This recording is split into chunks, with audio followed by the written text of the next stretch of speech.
Hello, and welcome to this Unity tutorial covering Scripting Basics Part 2.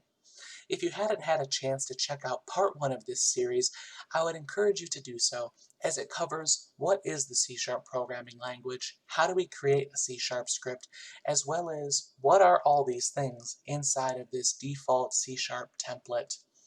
This video is going to start anew, and we're going to start by taking a look at variables, methods, and we're going to even get an object moving across the screen. Let's start by creating a C# script together by right-clicking down in your Assets folder, selecting Create and C# Script. Go ahead and call this Movement, and then double-click on it in the Assets folder to open it up in Visual Studio, which is the code editor that comes installed on the lab machines as well as with the install of Unity on your personal machine. So again, previously we talked about this in Part 1, so if any of this, or if you have questions about what any of this is, please take a look at that video. We're going to jump right into new exciting stuff by positioning our cursor immediately after the opening curly bracket of the class and pressing enter just a few times to make a little bit more space. And now we're going to start by creating a variable. So what is a variable? You can describe something as a variable amount. Another way to describe it is a container. In C#, a variable is something that holds data, and there are different types of containers that hold different types of data. We could have an integer. An integer is represented by int.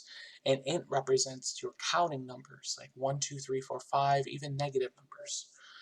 We have other types, like double, where these are your decimal numbers.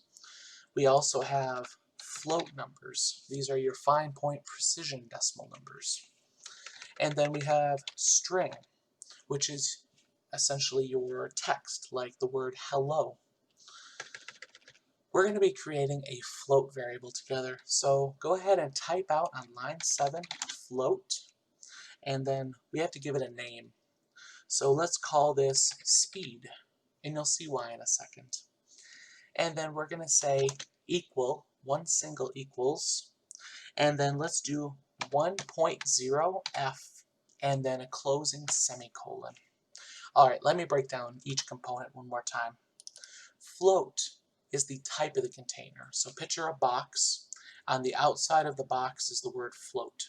It's basically describing the contents of what's going to be inside of the box. Then we have the name, speed. So when I am referring to this box, I know that its type is float, but if I want to be able to use it elsewhere in the program, I have to be able to uniquely identify it. And I can do that by referencing its name, which is going to be speed. And then we have the assignment operator.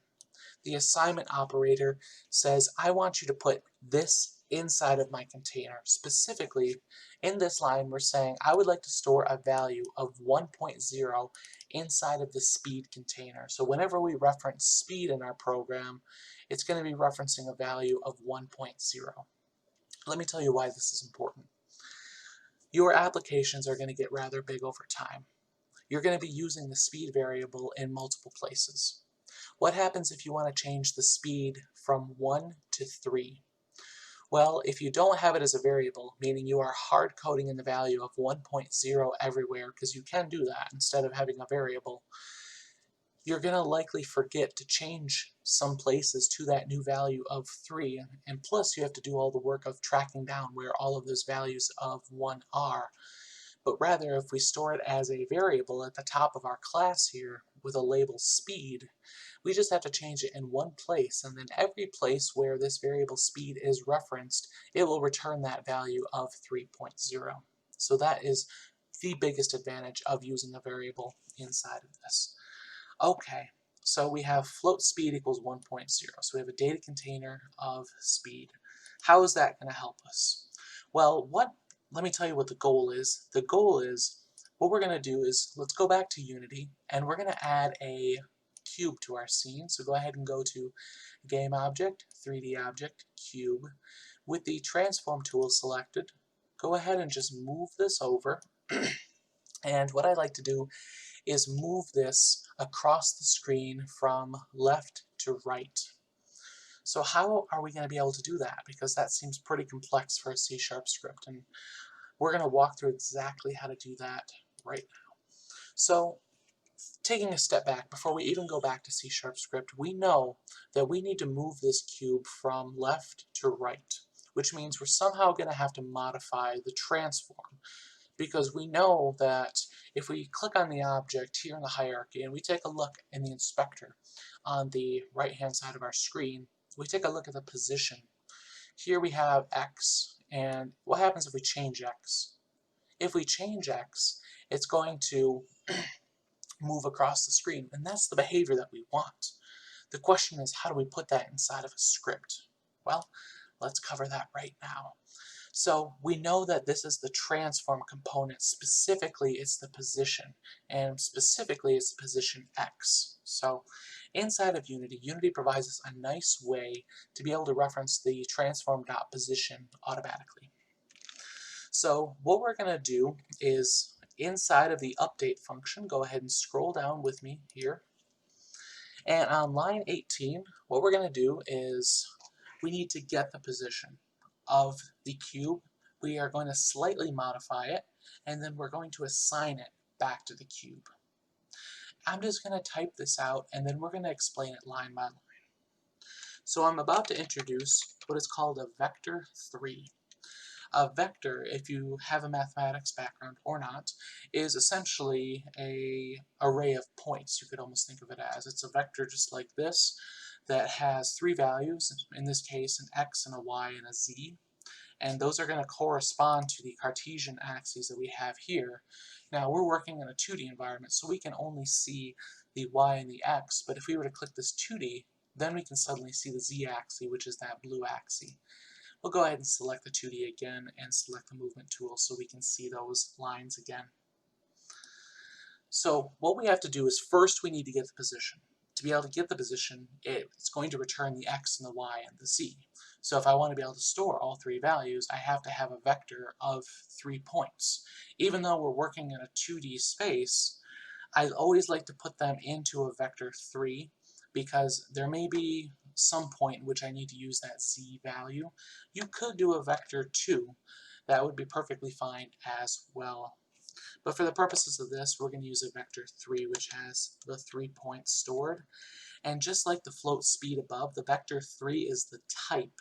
So we also need to give it a name. So we'll call this POS, point of sale, no, position, because this is going to be the current position of the object. If we wanted to be better programmers, we could call this current position to be a little bit more accurate about it. And then we need to get the position. So to get the position, we say transform.position. So let's break this line down one more time. Vector 3 is the type. Current position is the name.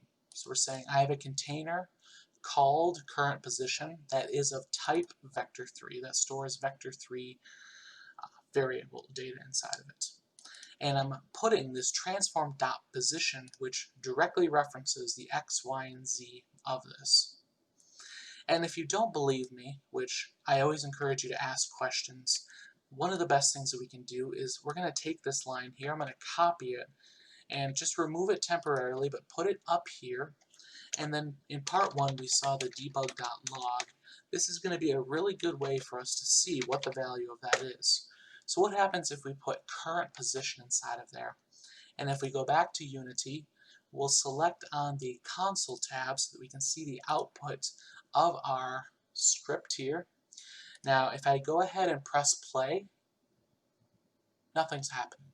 Well, that's weird. Well, we probably forgot to attach our script to our object, which is something I do all the time.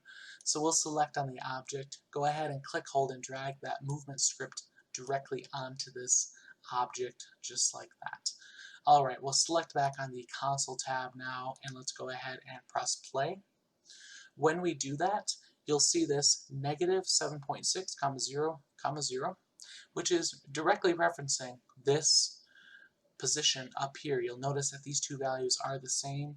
Unity is just chopping off one level of precision there, but it does directly reference what is inside of here.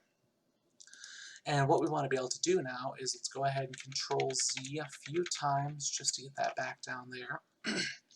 Is now that we have the current position, I want to modify the current position. So I'm going to say current position, hey, I need you to modify your X value. Okay.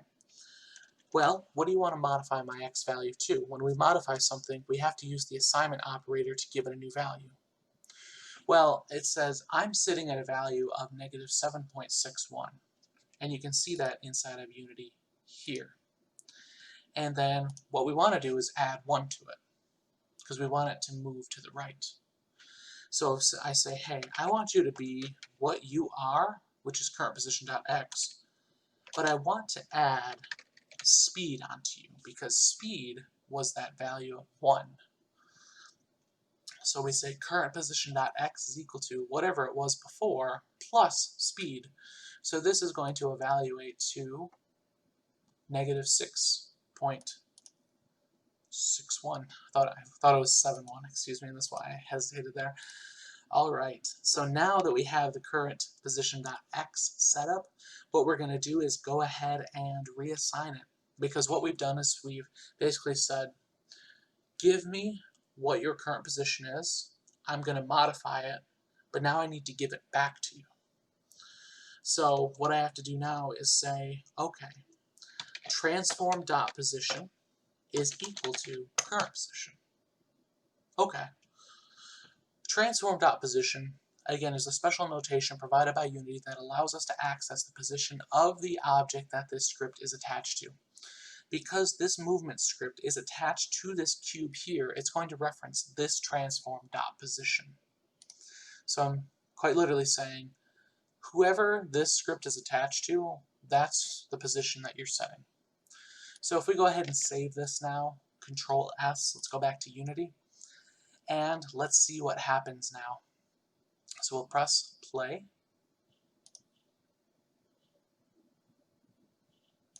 And that went really fast off the screen. So I want to come back here and I'm going to reduce this. Let's do something like 0.05. So a small decimal number. Okay, let's go ahead and press play one more time. And it's a little bit slower now, but it's moving across the screen. Okay. So far we've done two things. We've declared a variable. So now you know how to declare variables. We did that here and here. So these are two variable declarations. You have two statements, which are basically just C# code that we're running. And these 3 lines here are inside of this update method. So again, this method is everything inside of these curly brackets. And the last thing I'd like to show you for this video is how to declare your own method. So just like the void update, let's create a void method. So we'll say void, and we have to give it a name. We can't use a reserved keyword. So I'm going to come up with move right, all one word, excuse me, and then go ahead and put parentheses just like that update function, and then open up and close your curly brackets. So basically we're just copying what this update looks like. And then what I'd like you to do is go ahead and take all of the code from this update, copy it, but put it inside of this move right. Now if you were to save this as it is, just like this, let me zoom out just so you can see everything here. And if we go back to Unity now and we press the play button with it saved, the cube is just going to sit there. Well, we still have that code in existence, yes, we're not actually using it. To be able to use it, we reference it by name. So here, to be able to invoke or call this function, we're going to just put the name of the function and the parentheses with a semicolon after it. So move right. Go ahead and save that, Control S. Back inside of Unity, if you press play now, you'll be able to see it move across the screen. Now, of course, there are different types of methods. For example, int move left. Now, this is actually expecting a number. So we would have to return 0, for example, or whatever number we wanted to compute from this function. This is going to be a topic in our scripting tutorial part 3 video of more advanced functions.